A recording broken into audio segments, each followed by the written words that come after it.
Alors moi, j'avais arrêté de peindre pendant 10 ans pour restaurer un manoir. Et en me baladant dans la forêt qui était autour du manoir, j'ai été surpris par un arbre un jour. La démarcation entre la zone d'ombre et la zone de lumière, il y avait une verticale absolue. Ça m'a provoqué, je suis allé chercher le matériel, j'ai mis ça dans une brouette et j'ai planté mon chevalet devant l'arbre. Et tout était vert en fait, le tronc de l'arbre était couvert de mousse et de lichen, tout était vert. Donc c'est le vert qui m'a choisi, moi je ne l'ai pas choisi, j'ai rien décidé en fait. Et c'est parti comme ça.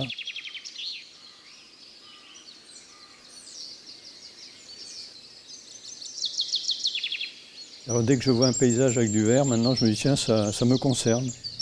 Je me sens vraiment concerné par le vert, quoi.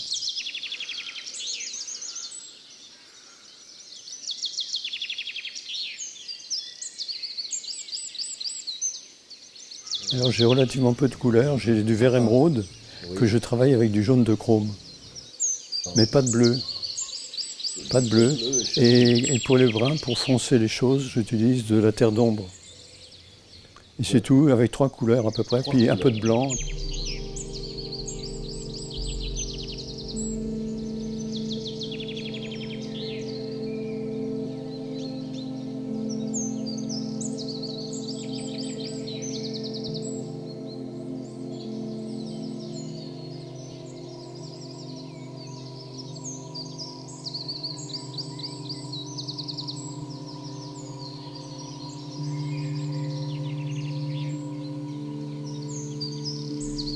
Ah ben, je commence en mettant une tache de vert, puis la tache en appelle une autre.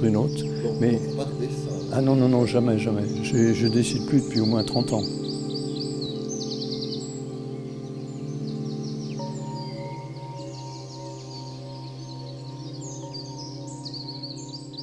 Oui. Mais dans ma peinture, il n'y a pas de graphisme en fait, hein. C'est que des taches Donc une première tache de vert. qui en appellent une autre, puis une autre. Et je ne sais pas du tout comment ça se produit. C'est-à-dire que si on me demande comment j'ai procédé, je suis incapable de dire comment ça se fait.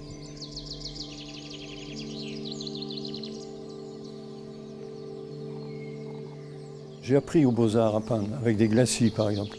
Mais depuis, j'ai désappris tout ça. Et quand on désapprend, il reste des choses essentielles. Et c'est avec ça que je peins, ce que je ressens en fait, quoi. Mais je ne sais pas du tout comment je fais en fait, hein. Si on me dit, et puis c'est pas de la coquetterie, on me demande mais comment tu procèdes. Alors je peux dire par exemple du vert émeraude et du jaune de chrome, mais comment je les mélange et tout, je ne sais pas trop.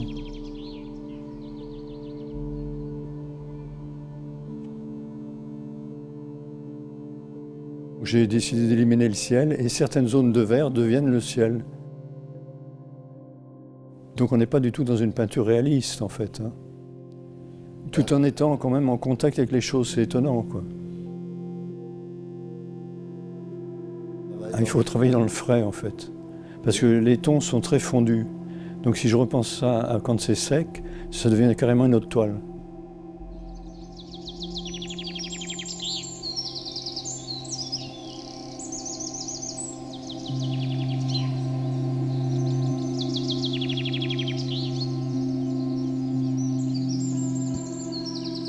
L'effet palimpseste m'intéresse, tu vois, parce que c'est là qu'on est surpris.